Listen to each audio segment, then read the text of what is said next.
Meski ku punya MG tetap happy, happy.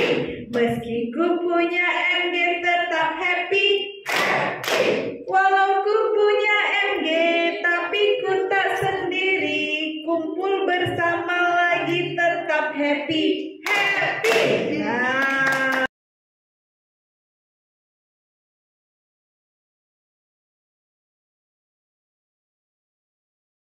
Tangan. Kalau kau suka hati tepuk tangan. Kalau kau suka hati mari kita lakukan. Kalau kau suka hati tepuk tangan. Meski ku punya MG tetap happy, happy. Meski ku punya MG tetap happy, happy. Walau ku punya MG tapi ku tak sendiri. Kumpul bersama lagi jadi happy, happy. Ya, punya. Bukan hari ya, mungkin bulan ya. Nih teman-teman dari YMGI mungkin sudah hafal ya. Jadi bulannya adalah bulan Juni. Ya, jadi kalau bulan Juni nanti siap-siap ada mungkin berkaitan dengan peringatan miastenia gravis, banyak event-event yang diselenggarakan dari Perdosi atau dari cabang POPDI yang lain yang kemudian dalam rangka mengingatkan kembali kepada masyarakat tentang miastenia gravis. Kenapa? Karena tidak semua masyarakat itu tahu tentang miastenia gravis. Mungkin Bapak dan Ibu sudah tahu ya, kalau ditanyain sama tetangganya atau saudaranya penyakitnya apa, terus iya betul Ibu. Autoimun tentang gitu aja. Oh, kalau autoimun lebih tahu mereka. Ya, kebetulan miastenia gravis itu juga salah satu penyakit autoimun. Betul sekali. Jadi banyak di luar sana masyarakat awam, kalau di sini udah pada tahu tentang miastenia gravis, tapi di luar sana itu banyak sekali yang belum. Karena itu di bulan Juni ini biasanya dari POPDI kami, termasuk POPDI pusat, itu gencar sekali untuk mensosialisasikan tentang penyakit miastenia gravis supaya masyarakat awam pada tahu tentang penyakit ini, deteksi dininya bagaimana, tanda-tanda gejala awalnya apa, itu sangat penting sekali. Ya, kalau di sini udah pada tahu, udah pada pintar sih tentang miastenia gravis. Nah, baik, secara epidemiologi berapa banyak sebenarnya pasien-pasien dengan miastenia gravis? Jadi prevalensinya untuk penyakit autoimun ini termasuk sering, cukup sering ya, 20/100.000 penduduk di United States, di Amerika itu ternyata terdeteksi punya miastenia gravis. Kalau di Indonesia juga cukup banyak, cuman data pastinya kami masih dalam tahap pengumpulan. Kebetulan dari POPDI kami itu bekerja sama antar pusat dan daerah ya, Jogja, dari Medan, dari Bandung, dari Surabaya, itu mengumpulkan perhitungan pasien-pasien dengan miastenia gravis sehingga kita punya data pasti dan kita tahu seberapa banyak sebenarnya.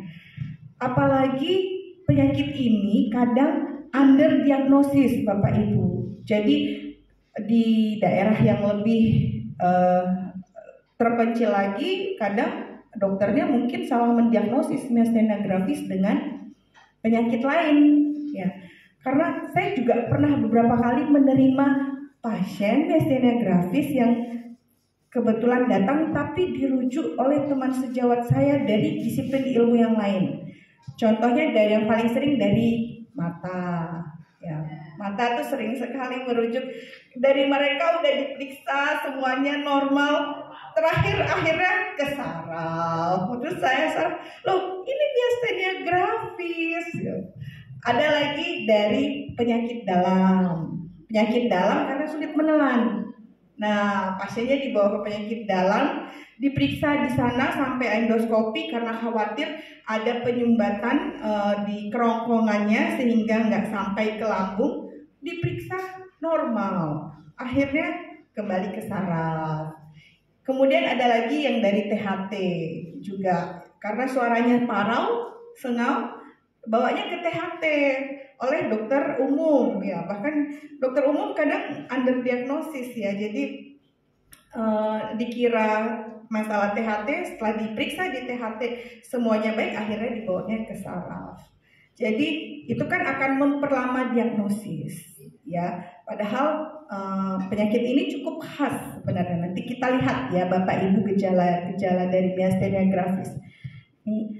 Jadi miastenia gravis bisa mempengaruhi dan berefek pada seluruh tubuh, mulai dari mata. Kalau mata gejalanya apa?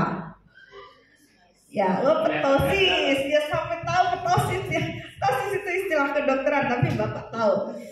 Ptosis matanya, kelopak mata turun sebelah. Selain itu ada lagi, ya penglihatannya double, namanya diplopia. Ya, itu kemudian slur speech, kesulitan untuk mengangkat leher. Nah, ya kelemahan anggota gerak, kemudian tangan dan kaki kesulitan menelan. Ya. Dan dari sekian banyak ini ternyata ada derajatnya Bapak Ibu sekalian. Ya, derajatnya ada dari mulai yang paling ringan. Nah, saya kasih tahu nih yang paling ringan. Yang paling ringan itu namanya MG okular. Kenapa okular? Karena dia mengenai mata saja. Jadi kadang kami menuliskan di situ diagnosisnya bukan miastenia gravis saja, tapi miastenia gravis okular. Kalau di diagnosis itu alhamdulillah masih termasuk yang ringan. Ya, nanti gejalanya gejalanya seperti ini, ptosis, atau mungkin pandangannya kelihatan double seperti yang digambar.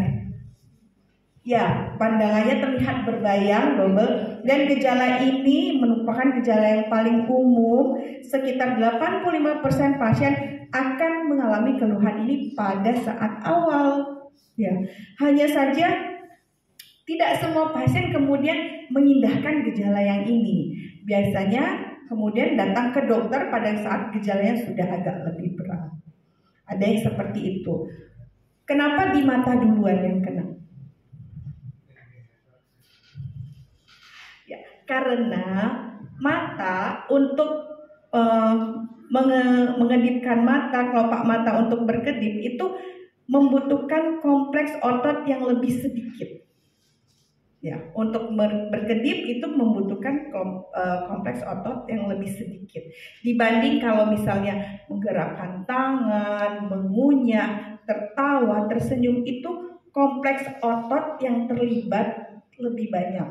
Sementara kalau mata hanya untuk melirik ke kanan, ke kiri, atau mengedipkan mata, ya, itu membuka mata, itu kompleks otot yang dibutuhkan untuk bekerja sampai gerakan itu bisa terjadi lebih sedikit. Makanya yang kena mata duluan. Ya. Berikutnya, apabila pada saat keluhan di awal tidak terdeteksi atau tidak teratasi, maka miastenia gravis bisa berkembang menjadi namanya MG tipe bulbar. Ya, bulbar ya. Kenapa Pak? Kalau dengar bulbar baru dengar ya? Ya, itu MG tipe bulbar. Jadi Bapak Ibu kalau mungkin pada saat pulang dari rumah sakit kemudian melihat diagnosis yang dituliskan Bapak Ibu dokternya MG tipe bulbar, itu berarti gejalanya sudah lebih berat daripada yang okular. Nah, kalau MG tipe bulbar itu sudah melibatkan otot-otot di area wajah, muka, leher. Ya, mungkin gejalanya seperti apa? Ada yang sudah pernah mengalami mungkin ya? Apa? Nih, kalau senyumnya itu khas, jadi dikatakan senyum miastenik. Ya, jadi mungkin ya, senyumnya seperti menyeringai, padahal tidak bermaksud menyeringai. Nah, Karena otot-otot wajahnya kaku, betul. Terus ada lagi yang suaranya menjadi parau, sengal. Ya, awalnya bisa ngomongnya lancar, tapi lama-kelamaan kok hilang. Saya pengen. Iya, betul. Sengal atau pelo. Nah, itu salah satu gejala bulbar. Kemudian yang juga sering dikeluhkan head drop. Jadi agak kesulitan mengangkat kepala. Ya, lehernya lebih nyaman kalau agak nunduk ke bawah karena mengangkat agak sulit. Ada otot-otot di leher yang harus digunakan pada saat mengangkat kepala dan itu terkena pada MG tipe bulbar. Dan yang membuat pasien merasa tidak nyaman apabila sulit menelan. Ya, itu yang jadinya membawa pasien datang ke rumah sakit. Ya, jadi yang MG okuler tidak dikeluhkan, tapi nanti datangnya pada saat yang sulit menelan. Ya. Kalau sulit menelan nanti minum obatnya gimana? Jadi sebelum sulit menelan lebih baik diawasi dulu supaya jangan sampai jadi mampet. Soalnya kalau mampet perlu dilakukan tindakan pemasangan NGT selang makanan. Ya, supaya obatnya masuk karena obatnya obat oral kebanyakan. Nah, jadi hati-hati kalau misalnya ada ke arah miastenia gravis, ada kelopak mata jatuh, penglihatan ganda, otot muka kaku. Apabila tambah berat, maka bisa berkembang menjadi tangan kakinya lemas dan mengalami sesak nafas. Berikutnya, Mbak. Ini masih sama sehingga yang terkena itu pada dasarnya adalah otot-otot. Yang diserang itu adalah antara bangunan di antara saraf dan otot, sehingga Bapak Ibu tidak akan merasakan gejala seperti tebal-tebal, kesemutan. Biasanya tidak mengarah ke sana kecuali kalau ada penyakit lain yang berkaitan dengan saraf. Karena kalau yang terkena sarafnya, maka akan ada gejala nyeri seperti tebal-tebal, kesemutan, tertusuk-tusuk jarum. Pada MGers, ya, penyintas MG itu tidak ada gejala tebal-tebal kesemutan, yang ada malah kelemahan otot. Nah, tadi kita sudah belajar sama-sama MG okular, kemudian MG bulbar, yang berikutnya MG tipe general. Jadi ini berkembang sejalan apabila tidak teratasi di tiap tahapnya. Kalau MG tipe general ini ada kelemahan anggota gerak, ya, tangan, kaki, kedua anggota berat, sehingga nanti bisa dilihat di situ tambah lama tambah lemes, bahkan hanya bisa berbaring saja.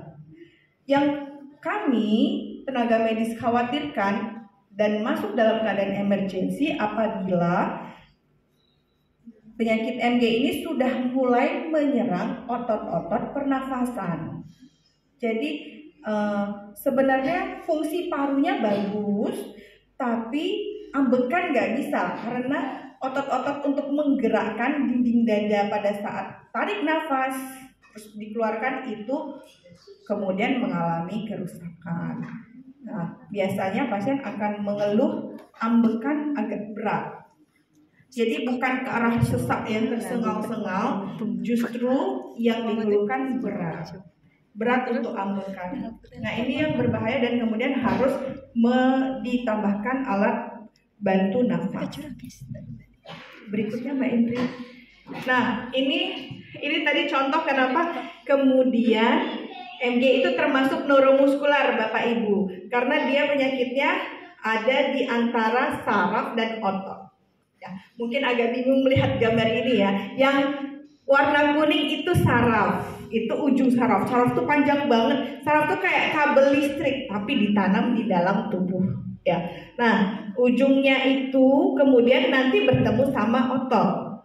Nah, dalam memerintah si otot nih ya, kan saraf itu dapat pusat generatornya perintah dari otak. Kemudian diteruskan melalui kabel panjang oleh saraf. Saraf kemudian menyuruh otot untuk bergerak. Otot, kamu bergerak. Cara menyuruhnya karena dia tidak bersinggungan langsung, jadi dia mengeluarkan atau melepaskan molekul-molekul, namanya neurotransmitter asetilkolin. Nah, asetilkolin ini ditangkap sama si otot.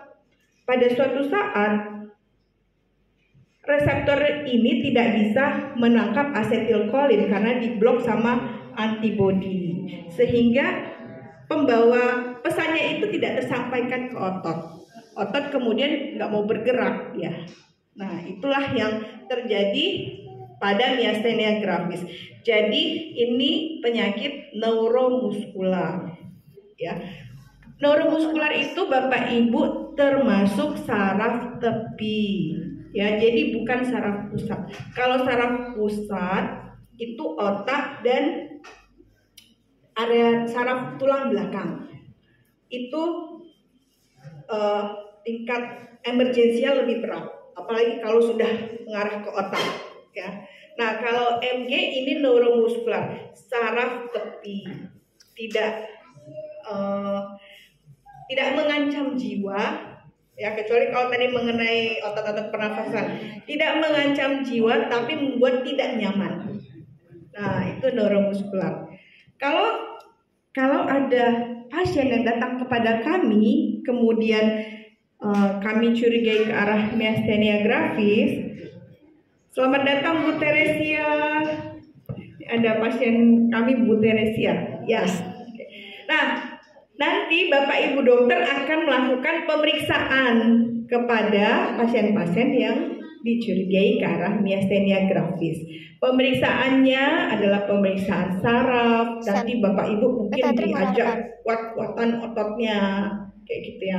Kemudian ada pemeriksaan lain yang lebih spesifik, Wartenberg test, counting test. Counting test ini Bapak Ibu disuruh berhitung 1 sampai 50 tadi ya.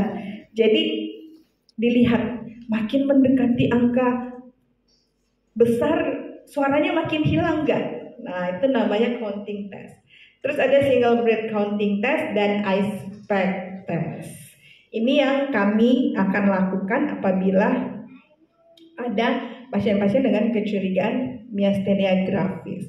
Pemeriksaan fisik. Nah, ini Wartenberg test. Caranya sederhana. Jadi cuman meminta pasien untuk menatap tanpa berkedip dengan memfiksasi benda, biasanya telunjuk ya, di atas 30 derajat dari tangannya. Jadi melihat ke atas ya selama 60 detik sambil diperhatikan apakah kelopak matanya jadi tambah turun atau tidak. Nah, mungkin terasa sama Bapak Ibu yang punya gejala okular, dimana kalau melihat ke atas kok tambah lama, tambah berat ya, tambah berat akhirnya malah kelopak matanya turun 1 kalau sedang pemberatan.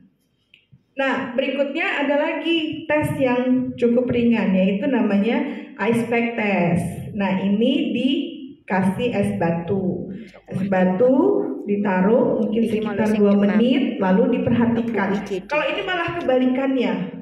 Jadi kelopak matanya jadi dilihat, jadi bertambah balik enggak, bertambah membuka enggak dibandingkan yang sebelumnya. Ini namanya ice-pack test. Selanjutnya ini kalau yang kami lakukan Bapak Ibu sekalian untuk menegakkan ke arah miastenia gravis, benar-benar terkonfirmasi atau tidak. Jadi kami melakukan pemeriksaan, tanya jawab, kemudian pemeriksaan fisik. Yang terbaru berdasarkan guideline yang terbaru adalah pemeriksaan, namanya pemeriksaan serologis Bapak Ibu. Jadi diambil darahnya, diperiksa di laboratorium, nanti dilihat antibodinya positif atau negatif. ya, antibodi asetilkolin tadi, antibodi reseptor asetilkolin. Nah, itu yang terbaru sekarang, jadi pemeriksaannya lebih ringan. Kalau misalnya dengan pemeriksaan serologis tidak didapatkan, padahal gejalanya miastenia gravis, maka dilanjutkan dengan pemeriksaan elektrodiagnosis. Mungkin ini Bapak dan Ibu ada yang pernah melakukan ya, pemeriksaannya kayak disetrum, pernah? Nah, itu namanya pemeriksaan repetitive nerve stimulation. Ya, itu agak invasif kami bilang, mungkin gimana rasanya?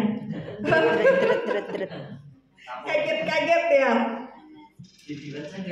Ya, di wajah bisa, kemudian di tangan bisa, atau di leher. Ya, tergantung nanti dokternya periksa di mana. Ya, dan dikasih kejutan listriknya agak berulang ya. Ya, beberapa kali. Oke, dikerjain malah ya. Nah, benar.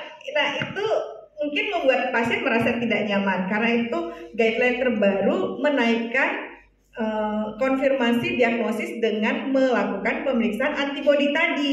Cuman diambil darahnya, diperiksa antibodi reseptor asetilkolin, maka kelihatan positif atau negatif. Kalau udah dengan pemeriksaan darah tadi ternyata positif, oh ya nggak perlu sampai ke pemeriksaan yang ini yang tadi sebelumnya. Pemeriksaan RNS yang sebelum. Nah ini ya, ini pemeriksaan RNS karena diberi kejutan listrik. Jadi agak buat pasien merasa tidak nyaman, terutama pasien anak, Bapak Ibu sekalian. Anak ya gimana ya dikasih kejutan listrik ya Pak ya.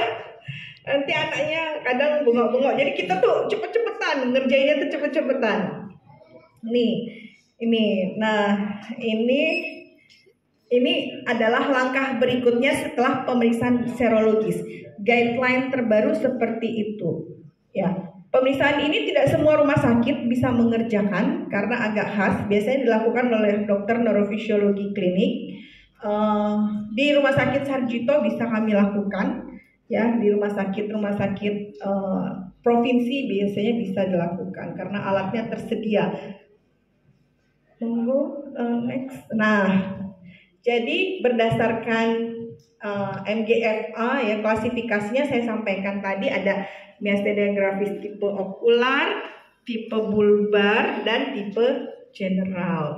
Kalau yang paling berat itu klasifikasi 5 di mana dia sudah ada keterlibatan otot-otot pernafasan sampai diperlukan alat bantu nafas. Next. Nah, ada satu lagi pemeriksaan Bapak Ibu yang juga cukup penting dilakukan pada penyintas miastenia gravis, namanya pemeriksaan CT scan. Ya, yang di CT scan apa? Ya, yang di CT scan dada, toraks. CT scan toraks harus dengan kontras. Kalau tanpa kontras nggak kelihatan. Ya, jadi dengan menggunakan alat itu masuk ke dalamnya, ya kemudian difoto. Ini agak berbeda dengan MRI. Jadi ini bukan pemeriksaan MRI. Kalau MRI pengerjaannya lama, 45 menit. Bisa kalau pasiennya gerak-gerak diulang lagi bisa 1 jam. Kalau MRI. Tapi kalau CT scan cepat. Ya, alatnya hampir sama tapi pengerjaannya cepat. Jadi tidak perlu khawatir. Ya, Bapak. Kenapa diperiksa ini? Karena kami harus men-screening bagaimana keadaan organ namanya timus. Itu suatu kelenjar di area dada, dekat jantung dan paru. Dan sering sekali kami mendapatkan penyintas MG yang sudah tadi kan kita sudah menegakkan diagnosis, oh terkonfirmasi MG, tapi ternyata kelenjar timusnya ini mengalami pembesaran. Bahkan kalau anak-anak kadangnya hanya hiperplasi, jadi pembesaran. Tapi kalau orang yang sudah lebih dewasa, biasanya ditemukan suatu keadaan tumor timus, namanya timoma. Dan timoma ini ada derajatnya juga. Yang terbaru ada yang mengarah ke ganas. Jadi ini harus di screening karena ini tersembunyi gitu. Jadi dia kalau tidak tahu ternyata mengalami pembesaran, yaitu namanya kelenjar timus. Dia di area dekat jantung dan paru, ya. Nanti dengan hasil CT scan akan terlihat gambar yang di sebelah kanan bawah itu. Kalau yang namanya tiroid itu gimana? Tiroid agak berbeda. Ya, itu dalam guideline tidak termasuk yang harus di screening, yang harus dilakukan. Tergantung kasusnya. Tapi kalau CT scan toraks plus kontras untuk semua pasien myasthenia gravis baru sebaiknya dilakukan. Gimana Pak?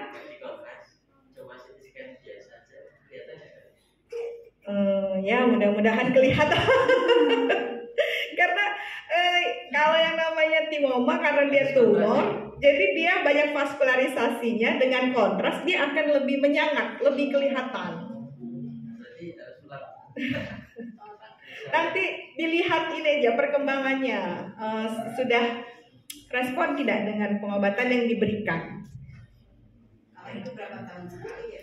Oh itu cukup sekali aja, cukup sekali seumur hidup. Pada saat terdiagnosis sebaiknya dilakukan langsung CT scan toraks plus kontras. Monggo silakan. Nah, lalu setelah terdiagnosis apa yang harus dilakukan, ini mungkin menjadi pertanyaan Bapak Ibu sekalian ya. Dok, kalau tadi kan kita bagaimana alur caranya bagi kami mendiagnosis myasthenia gravis. Yang pertama adalah minum obat secara rutin dan teratur ya. Mohon maaf Bapak Ibu, ini penting sekali buat teman-teman MGers, penyintas MG.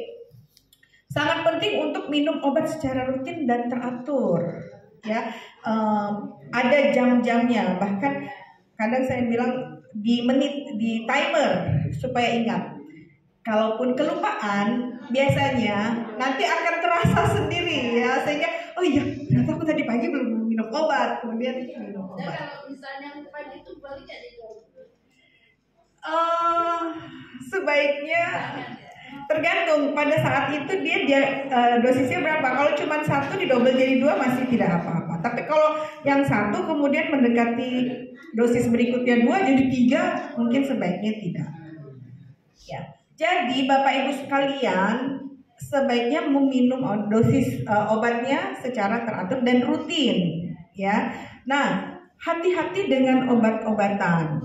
Ya. Karena beberapa obat-obat golongan lain yang diminum bersamaan dengan obat pyridostigmin, atau itu nama generiknya mesinon, isinya pyridostigmin, itu ternyata saling berikatan sehingga bisa memunculkan gejala MG.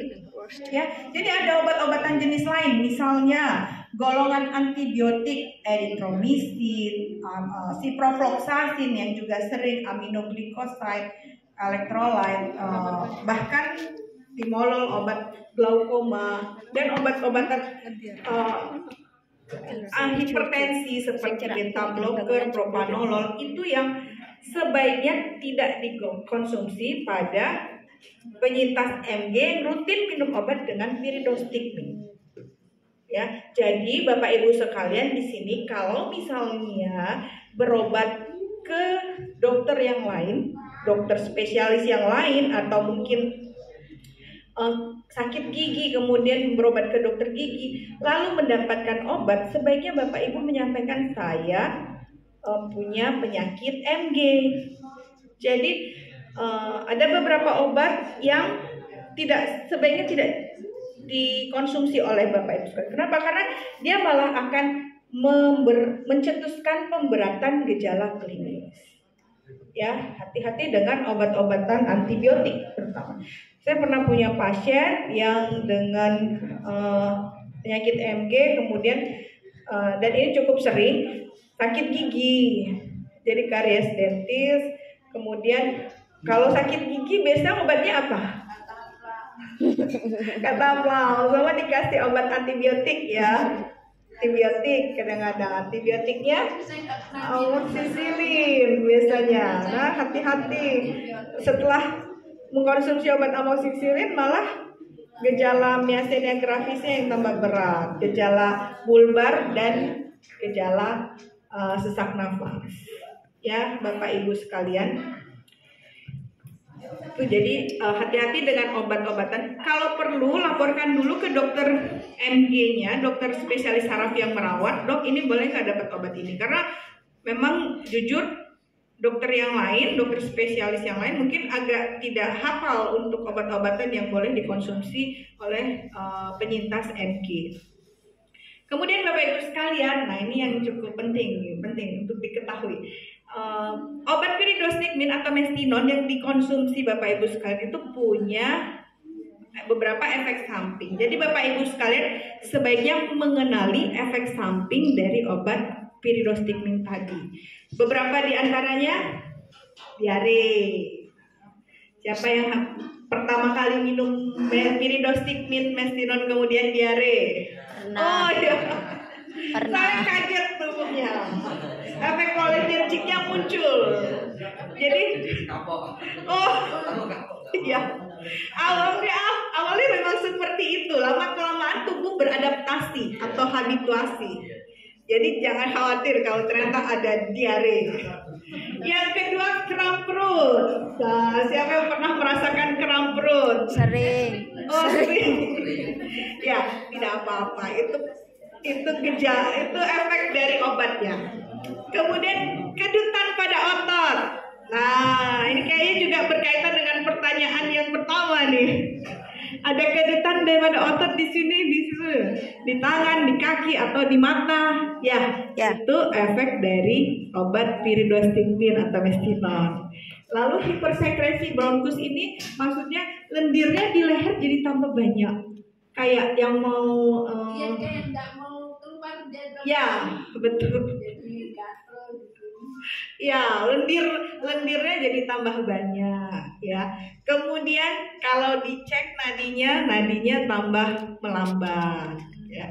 Kemudian ya dalam yang lebih berat puncak dan efek-efek kolinergik yang lain. Jadi sebenarnya jangan khawatir karena itu efek dari pemberian obat mestinon. Lalu sebaiknya bagaimana, Dok? Ya, kita lihat ya efek sampingnya bagaimana. Kalau tidak terlalu berat sebaiknya ya tetap dilanjutkan karena bagaimanapun Bapak dan Ibu penyintas MG itu untuk MG seropositif butuh obat pyridostigmin. Jadi kami memang harus kayak timbangan neraca itu loh Bapak Ibu. Jadi mempertimbangkan efek samping sama efektivitas agar sama gitu, agar equal ya. Jadi bagaimana efektivitasnya itu memang berefek Bapak Ibu dengan efek samping yang minimal. Ya, kalau misalnya ada gejala-gejala seperti ini, jangan khawatir. Ya, itu adalah bagian dari penggunaan pyridostigminnya. Ya, awal-awal mungkin kaget. Menurutnya itu berapa jam ya, Bu? 3 jam. Itu normal nggak? Ya kalau masih di awal-awal biasanya masih normal karena tubuh belum pernah dapat obat asetilkolin kan. Oh 6 bulan. Sampai 3 jam, cukup lama. Kalau terasa mengganggu nanti komunikasikan dokternya. Biasanya kami akan melakukan memodifikasi pemberian obat pyridostigminnya. Apakah mungkin setengahnya dulu atau dikurangin dosisnya sehingga kram perutnya itu bisa lebih ringan. Tiap orang masalahnya beda-beda Pak. Ada yang nggak muncul sama sekali untuk efek samping ini. Ya, kalau beruntung Bapak Ibu sekalian efek sampingnya nggak muncul. Kemudian gejala MG-nya membaik. Karena memang respon tiap individu terhadap obat itu memang berbeda-beda. Kenapa? Karena sebenarnya profil genetik kita tiap orang itu berbeda-beda. Sekarang pada masa ini itu eranya namanya personalized medicine. Mungkin ada yang pernah dengar personalized medicine. Artinya pengobatan tiap individu itu memang personal, berbeda-beda. tergantung dari profil genetiknya. Itulah kenapa efek samping ini tidak semuanya muncul pada penyintas MG yang minum piridostigmin.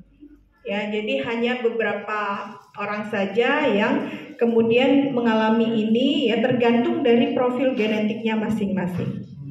Ini mungkin sama pertanyaannya dengan, dok, kenapa saya kok bisa dapat MG ya?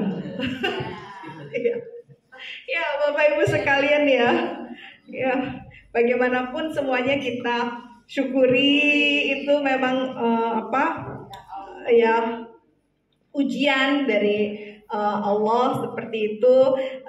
Dan kenapa dapat? Karena profil genetiknya beda-beda. Jadi bisa jadi Bapak dan Ibu sekalian kalau diperiksa genetiknya ada satu gen yang kemudian menjadi rentan dan memudahkan munculnya penyakit miastenia gravis.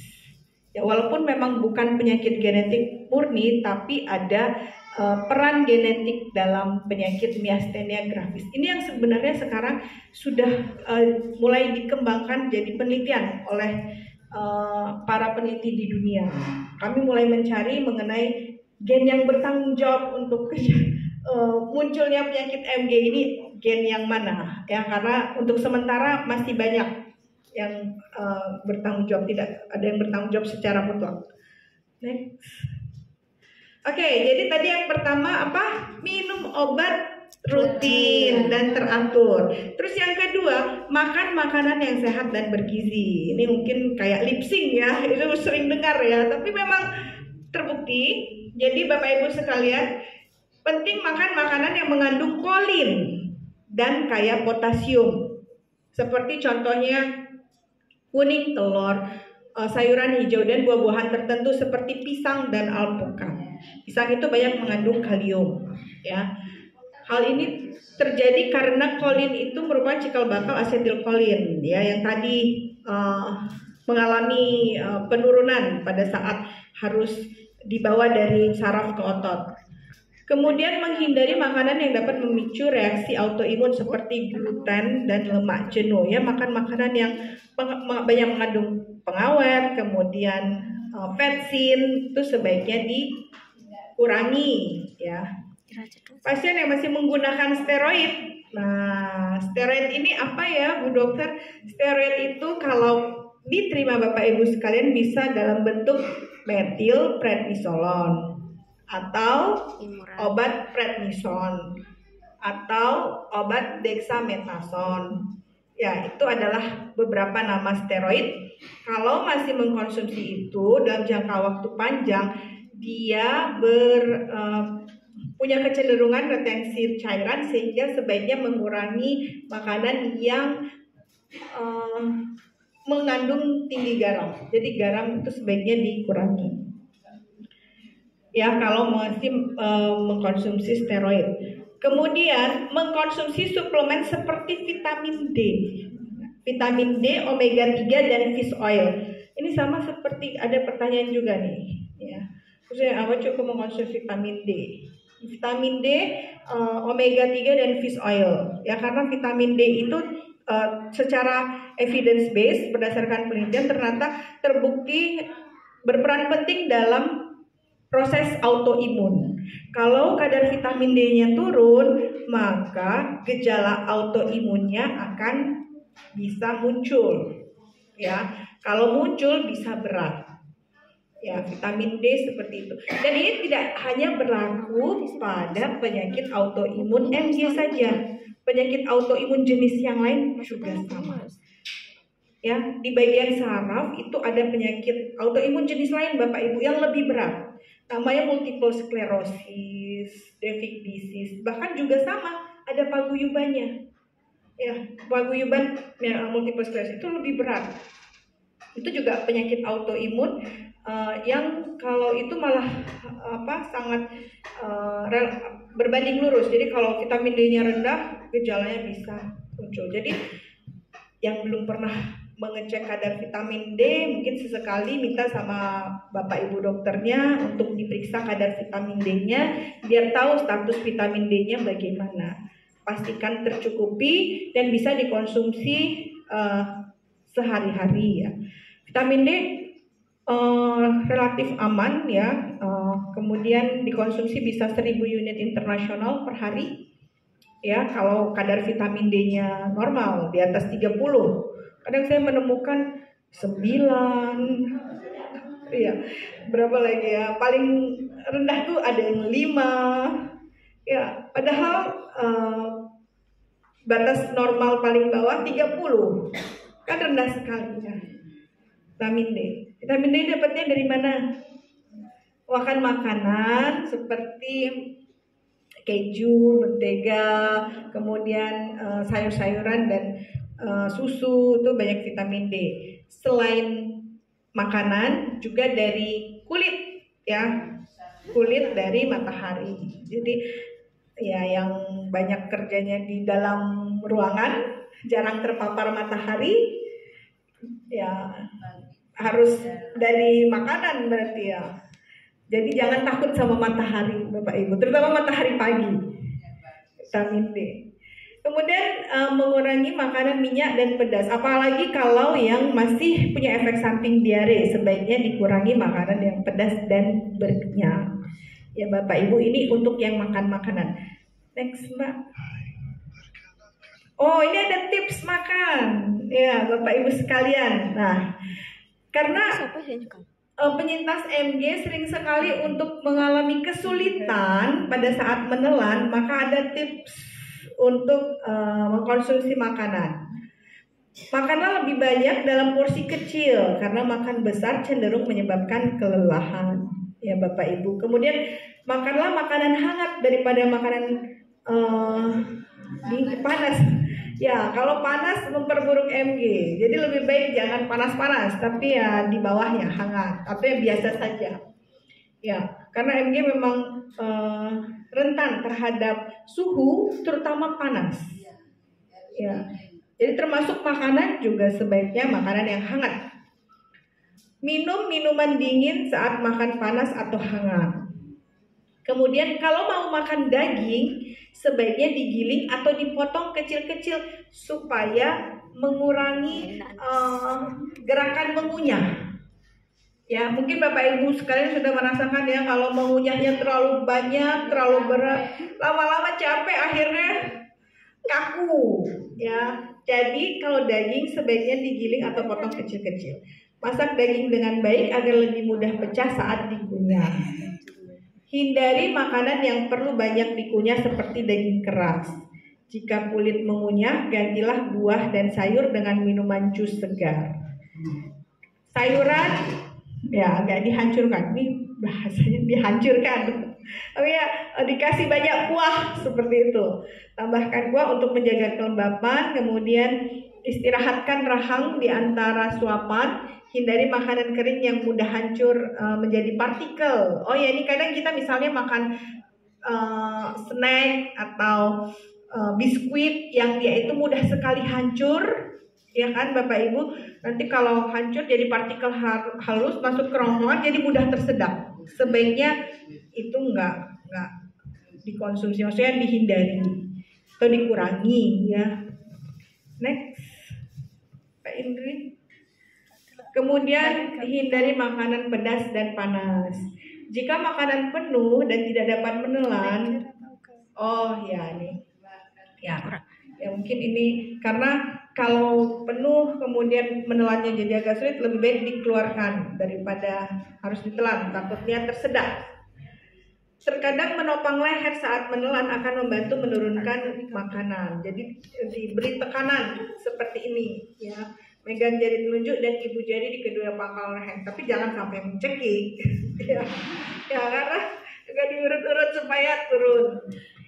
Nah, hati-hati alkohol. Ya, alkohol dapat memperburuk MG. Jadi sebaiknya dihindari atau setidaknya diminimalkan. Penting nggak usah aja ya Bapak Ibu.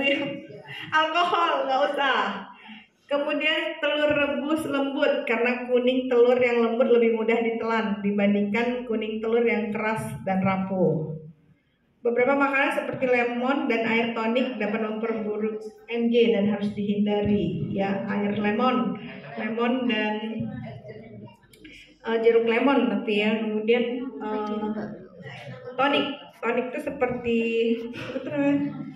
air Pocari Sweat. Nah, ya itu air elektrolit, kayak elektrolit. Boleh kalau air kelapa. Pocari Sweat nggak boleh toh. Kemudian next infus water rasa lemon. Lemon gitu. Lemon. Pada saat dikonsumsi merasa ada pemberatan atau merasa agak tidak nyaman nggak? Kalau tidak nyaman sih nggak apa-apa ya. Makan minum lemon kan kenapa? Karena Asam. mengiritasi perut juga kan. Lemon kan asam. Kalau ada yang lambung ya. Ya tadi dia masalahnya menggunakan obat pyridostigmin itu juga sebenarnya pada beberapa orang bisa mengiritasi lambung, makanya sering kram, kaku, nyeri perut. Lemon, cuka apel, sama ya asam ya? Iya asam. Oh sebaiknya dihindari. Ya kalaupun pengen ya sedikit aja. Kefir, saya nggak tahu tuh apa tuh. Oh vinegar, asam cuka apel. Asam banget itu. Ya baik dihindari. Yang aman-aman saja. Buah-buahan tuh terutama yang segar, pisang ya. Saya punya pasien dengan kelemahan anggota gerak, tapi bukan MG, akibat kekurangan kalium. Ada penyakit lain terkait saraf karena kekurangan elektrolit kalium, pasiennya mengalami kelemahan anggota gerak. Itu ada. Ya hipokalemi, periodic paralysis hipokalemi. Nah, biasanya mengkonsumsi preparat kalium kan, KSR atau Asparka. Nah, dia udah bawa itu ke rumah diminum gitu kan. Tapi merasa tidak lebih baik, kemudian mengkonsumsi pisang. Dengan pisang jadi lebih baik karena pisang kaya kalium dan itu kan organik ya. Jadi bisa diterima oleh tubuh. Kadang obat-obatan sintetis yang kalau preparat kalium ya itu tidak semua orang berespon. Tadi personalized medicine, kadang tidak semua pasien atau individu berespon dengan obat-obatan tertentu. Jadi pisang. Oke, tadi kita sudah membahas obat-obatan, kemudian makanan. Nah ini juga yang penting ya, namanya tidur. Menjaga kesehatan tidur. Usahakan Bapak dan Ibu sekalian, sebenarnya nggak Bapak Ibu semuanya, termasuk saya dan orang yang lain, itu kita harus menjaga kesehatan tidur. Kualitas tidur yang baik akan berpengaruh terhadap sistem imun. Ya, jadi apalagi pasien yang dengan penyakit autoimun, jadi tidak hanya MG, penyakit autoimun yang lain itu saya menganjurkan supaya memiliki kualitas tidur yang baik. Lihat dari sisi durasi dan juga kualitas. Kualitas itu kalau pagi hari bangun badannya terasa lebih fresh, lebih segar. Itu artinya tidurnya sudah berkualitas di malam harinya. Tapi kalau pagi hari kok terasa capek, lelah, mungkin harus dievaluasi lagi tidurnya bagaimana, apakah berkualitas atau tidak. Ya sering terbangun-bangun, sulit tidur, durasi tidur pendek, itu sangat berpengaruh terhadap kualitas tidur. Ya. Karena pasien penyintas MG, saya sering mengatakan tidur itu sebagai salah satu obat. Ya, badan beristirahat, pada saat beristirahat, cadangan asetilkolin itu keluar lagi dia. Kita punya cadangan asetilkolin ya di dekat pangkal saraf. Nah, cadangan itu akan keluar kalau pasien istirahat. Apalagi tidur yang berkualitas di malam hari. Ya, mungkin bisa dirasakan Bapak Ibu sekalian kalau malamnya begadang atau tidak bisa tidur, pagi itu rasanya lebih lemas. Beberapa pasien saya kadang merasa gejala MG-nya lebih muncul dibanding yang, apalagi kalau sudah mengalami gangguan tidur berhari-hari. Nah, itu agak sulit mentreat miastenia gravisnya dengan obat-obatan. Kadang kalau pasien yang lain sudah bisa membaik, nah pasien yang mengalami gangguan tidur tadi tidak bisa langsung berespon karena dia mengalami kesulitan tidur. Ya, jadi ada hubungannya antara tidur, kemudian sistem imun dan irama sirkadian tubuh. Penting untuk menjaga waktu tidur di malam hari, ya kalau bisa sebelum jam 11 sampai dengan jam 2, karena jam 11 sampai jam 2 itu saatnya tubuh mengeluarkan hormon melatonin. Hormon melatonin itu sangat penting untuk salah satunya imunitas. Ya, jadi pada saat durasi itu sebaiknya sudah dalam keadaan tidur dalam. Ya, kalau terlewatkan maka hormon yang didapatkan jadi menurun, otomatis imunitas bisa berkurang. Nah, ini Bapak Ibu sekalian, tidur itu ternyata ada tahapannya. Mulai dari tidur ayam ya, sampai tidur nggak bisa dibangunkan ya, sulit untuk dibangunkan karena mimpinya mungkin enak gitu ya, harus yang dibangunkan dipukul gitu kan. Nah, ada tidur stage 1, stage 2, stage 3, stage 4, tahapan 4. Ini tidur non-REM dan yang kemudian dilanjutkan dengan REM. Kalau dilihat grafik yang di sebelah kanan Bapak Ibu sekalian, dalam satu kali kita tidur di malam hari maka akan terjadi perputaran siklus tidur tadi. Tahapannya mulai dari tahapan 1, 2, 3, 4 kemudian REM. 1, 2, 3, 4 REM. Nanti makin dari pertengahan malam sampai menjelang subuh yang paling banyak fase REM-nya. Ya, dan kita diharapkan mendapatkan atau terpenuhi deep sleep, di mana tidur non-REM fase 3, fase 4 dan juga REM. Ya, next.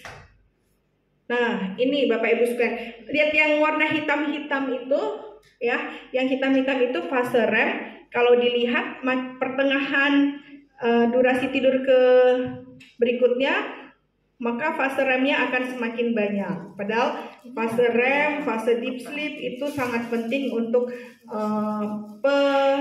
pemulihan sel-sel saraf, terutama di otak, hipokampus, untuk peningkatan sel-sel memori dan juga peningkatan daya tahan tubuh.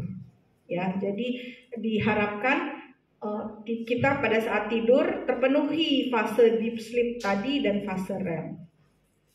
Next, Mbak. Nah, ini tips ya supaya bisa mendapatkan kualitas tidur yang baik tadi, namanya sleep hygiene. Nah, ya, jadi tidak hanya tangan aja yang ada higienitas ya. Biasanya higienitas tangan, cuci tangan, kemudian potong kuku segala macam kan, higienitas tubuh. Tapi tidur itu ternyata juga ada higienitasnya. Ya, apa saja itu higienitas tidur? Bapak Ibu sekalian, gunakan tempat tidur hanya untuk tidur. Jadi nggak untuk yang tempat tidur untuk waktu tidur, tidak untuk yang main HP atau ya main yang lain ya. Kemudian bangun setiap hari pada waktu yang tetap, termasuk di akhir pekan. Paling baik memang sebelum pada saat subuh ya, dini hari itu udaranya masih segar dan sebaiknya itu teratur di jam yang sama. Hindari berlama-lama di tempat tidur jika tidak diperlukan. Jadi pada saat mau ngantuk baru ke tempat tidur. Hindari terlalu banyak tidur siang ya, karena tidur malam lebih baik daripada tidur siang. Kecuali kalau misalnya tidur malamnya sudah baik, mau tidur siang nggak apa-apa. Tapi kalau tidur malamnya belum baik, sebaiknya siang supaya malam ngantuk, jadi siang dikurangi jam tidurnya. Kurangi atau hentikan kebiasaan mengkonsumsi alkohol, nikotin atau kafein, kopi. Kemudian jangan makan terlalu banyak sebelum tidur. Ya, nanti perutnya jadi mulus ya. Kalau tidak minum kopi ya. Tidur makan terlalu banyak sebelum tidur. Menjaga kondisi kamar tidur dengan kondisi nyaman, baik dari suhu, ventilasi, kebisingan, dan pencahayaan. Kalau tidur sebaiknya lampunya hidup atau terang? Sama hidup. Ya betul, mati sebaiknya lampunya ditemaramkan. Ya, kalau nggak berani tidur dalam keadaan gelap, sebaiknya ditemaramkan. Kenapa? Gak tahu. Karena Kenapa? terkait dengan tadi yang saya sampaikan kan ada hormon kan ya yang dia diproduksinya di tengah malam yang saya bilang tadi namanya hormon melatonin itu sangat sensitif terhadap cahaya. Jadi kalau misalnya ada cahaya hormon yang dikeluarkan juga nggak mau keluar. Yang hormon melatonin itu terdegradasi atau berkurang produksinya karena cahaya. Makanya Bapak Ibu sekalian mungkin merasakan kalau udah jam-jamnya tidur gitu kan, tapi belum terlalu ngantuk, masuk ke ruangan yang cahayanya ditemaramkan, nah itu udah jadinya tuh mulai mengantuk ya, karena hormon melatoninnya keluar ya, jadi hormon tidurnya keluar ya. Selimutan. Lampunya terang lagi. Kadang iya lebih baik ya sebaiknya ditemaramkan pakai lampu tidur atau gelap. Oh takut ya Pak kalau gelap. Ditemaramkan kalau takut ditemaramkan, jadi jangan terlalu gelap ya, kasihan soalnya takut loh ya. Air ini apa? Air liur. Kan pas tidur terus ada air liur sendiri. Oh. Minum air liur. Oh iya, airnya sama ya. Oh, karena minum mestinonnya mendekati jam tidur ya. Oh, jadi air liurnya jadi banyak. Tidur di tengah tidur Kesedang. Ya. Kalau kayak gitu tidurnya miring malah. Oh, di posisi miring atau 30 derajat. berarti baiknya minum mestinon berapa jam sebelum tidur? Ya. Kalau itu berapa jam sebelum tidur? Kalau Bapak? Saya itu jam 9. 9. Itu memang mendekati jam tidur ya. Beberapa orang yang saya katakan tadi enggak, kalau muncul sebenarnya hipersekresi air liurnya itu kelenjar liur. Tapi beberapa orang lain seperti Bapak produktif, ya kan? Nah, kalau kayak gitu ternyata ya agak dijauhkan dari jam tidurnya, mungkin di jam 8 atau jam 7. Iya. Iya. Aku mah jam loro. Oh, ya lumayan ya. Kalau kayak gitu mungkin ya bisa dikurangin 1 dulu. Oh, 1 dulu. Karena tidur itu sebenarnya obat juga. Tidur itu obat. Ya istirahat. Ya. Next, Mbak. Ini tadi terkait sleep hygiene ya. Oke, berikutnya yang keempat, Bapak Ibu sekalian, sebaiknya menghindari pemicu yang dapat memperburuk gejala miastenia gravis. Ya, kalau ini udah tahu mungkin ya Bapak Ibu sekalian. Yang paling sering adalah infeksi, batuk pilek, kemudian infeksi saluran pernafasan atas, diare, mencret, infeksi saluran kemih juga pernah. Makanya memang kemarin pada saat COVID itu ya itu benar-benar kami pun deg-degan, terutama pada pasien-pasien kami yang punya penyakit autoimun, tidak hanya MG, pasien autoimun yang lain, Guillain-Barré syndrome, David disease, MS, itu karena COVID-nya itu sendiri kalau udah selesai pada pasien autoimun malah bisa memicu gejala miastenia gravisnya muncul. Ya, infeksi, kemudian suhu terutama panas, ya. Tidak hanya tadi makanan, tapi juga ruangan atau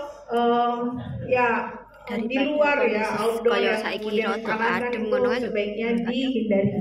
Kelelahan berlebihan, emosional. Nah, ini harus banyak-banyak senyum nih ya kita ya. Harus banyak-banyak senyum, harus banyak-banyak tertawa seperti di sini kan, ketemu sama teman-temannya. Karena faktor emosional sangat berpengaruh terhadap sistem imun.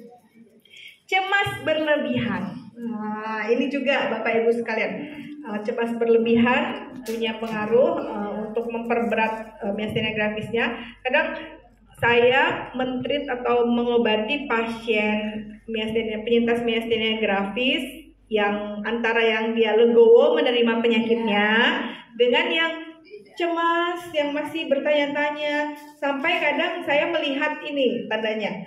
dikerut di dahinya tuh ada kerutan yang ya mungkin Bapak Ibu tahu ya. Kalau yang cemas banget tuh di sininya sering ada kerutan. Wah, itu memang lebih berat untuk mengobati. Kadang obat-obatan yang diberikan dosisnya akan lebih tinggi. Ya, jadi belajar mengelola stres, mengelola emosi, mengelola rasa cemas supaya lebih legowo, lebih tenang, lebih damai, lebih menerima. Nah, itu sangat berpengaruh terhadap sistem imun. Ya, karena nanti gejala miastenia gravisnya menjadi lebih ringan kalau sudah tenang, sudah menghindari tadi cemas dan emosi. Sama kurang tidur, itu juga menjadi pemicu yang dapat memperburuk gejala miastenia gravis. Saya punya pasien masih muda, wanita, masih muda dengan gejala penyakit autoimun.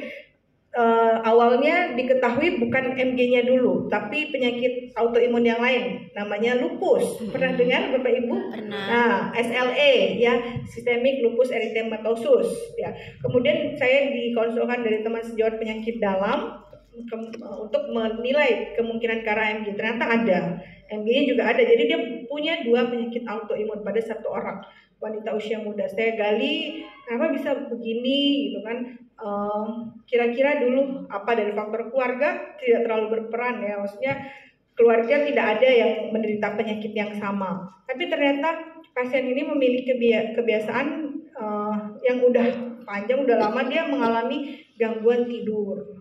Jadi dari dulu tuh suka begadang, kesulitan tidur, sehingga karena pola tidurnya terganggu, jadilah sistem imunitasnya terganggu juga dan memudahkan memiliki penyakit autoimun. Dalam hal ini SLE. Bisa jadi memang pasien tersebut secara genetik tadi punya ke arah MG ya.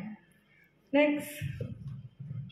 Jaga kesehatan mental Bapak Ibu, jadi harus karena penyintas miastenia gravis itu memang mudah ya atau memiliki rasa depresi dan ansietas atau cemas ya. Jadi itu diterima dan dikelola, jadi di manage. Treatmentnya bisa dengan talk terapi ya, saling berkomunikasi, exercise ringan, meditasi, obat-obatan, membuat grup ya supporting seperti ini, atau ya menulis, membuat jurnal. Next Mbak. Untuk mata ya Bapak Ibu sekalian, karena memang 85% tadi banyak MG tipe okular. Jadi jika penglihatan ganda atau kelopak mata yang turun merupakan masalah, lebih baik tidak mengemudi. Gunakan penutup mata saat membaca atau menonton TV untuk meredakan penglihatan ganda. Kemudian ganti penutup mata dari satu mata ke mata lain untuk menghindari ketegangan mata. Ya. Nah, di bawah nih yang saya sering menyarankan juga, kalau keluar, kalau silau lebih baik pakai kacamata hitam. Ya, sekalian buat gaya. Ya. Kacamata hitamnya jadi lebih stylish dan melindungi dari sinar matahari. Periksakan mata secara berkala. Next, Mbak. Yang sebelumnya. Nah, yang ini bergabung dan bersosialisasi dengan grup miastenia gravis. Kenapa? Karena Bapak dan Ibu sekalian jadi tahu tidak sendiri, ada temannya ya, saling berkomunikasi, saling bertukar cerita tentang gejalanya. Yang paling penting nih ya, kadang obat piridostigmin sering kosong ya. Yeah. Jadi bisa menanyakan di grup atau apa kalau ada yang punya obat piridostigmin, saling membantu lah, tukar-tukaran kalau ada obat. Oke, next. Jadi simpulannya Bapak Ibu sekalian, penyintas miastenia gravis tetap dapat melakukan hidup sehat dan yang utama adalah mandiri ya. Tentunya dengan tips-tips tadi dari 1 sampai 6. Ya, terutama yang pertama, minum obat dengan rutin dan teratur ya. Bila memberat segera ke dokter dan pemberatannya dapat disembuhkan. Ya, kalau pemberatannya dapat disembuhkan ya Bapak Ibu sekalian. Kemudian guyub rukun sehat bersama. Ya, jadi kita bersama-sama saling mensupport satu sama lain ya Bapak dan Ibu tidak sendiri, kami juga berusaha membantu dengan memberikan terapi atau obat-obatan treatment ya untuk mengatasi gejala miastenia grafisnya. Mungkin demikian Bapak dan Ibu sekalian yang bisa saya sampaikan. Kita dapat menjalani hidup bersama miastenia grafis yang sehat dan produktif. Melalui acara ini saya berharap para pasien miastenia grafis yang hadir pada hari ini dapat menerima kondisi dengan lapang dada bahwa kita harus hidup berdampingan dengan miastenia grafis. Selain itu meningkatkan pengetahuan tentang miastenia grafis dan mencari treatment yang tepat melalui dokter-dokter yang merawat pasien, serta membangun support sistem yang kuat dengan sesama pasien dan caregiver. Jadi selain obat-obatan juga pasien itu perlu support system antara pasien satu dan lainnya, perlu dukungan, perlu sharing. Jadi mungkin bisa lebih merasa ada teman yang senasib dan sepenanggungan gitu ya Bu ya. Selain itu peran caregiver atau pendamping itu dalam perjalanan pengobatan miastenia grafis itu sangat penting. Dukungan motivasi dan perhatian dari caregiver akan memberikan kekuatan dan semangat bagi pasien itu sendiri. Oleh karena itu, saya kembali mengingatkan agar pasien miastenia grafis untuk fokus pada treatment yang diberikan oleh dokter dan jangan mudah tergoda dengan informasi-informasi yang belum jelas kebenarannya. Semoga acara gathering ini bermanfaat bagi kita semua. Marilah kita saling mendukung dan memotivasi satu sama lain dalam menghadapi tantangan miastenia grafis. Mungkin itu saja yang ingin saya sampaikan. Marilah kita mendengarkan materi yang akan disampaikan oleh dokter sebagai narasumber kita pada hari ini. Saya ucapkan terima kasih. Wassalamualaikum warahmatullahi wabarakatuh.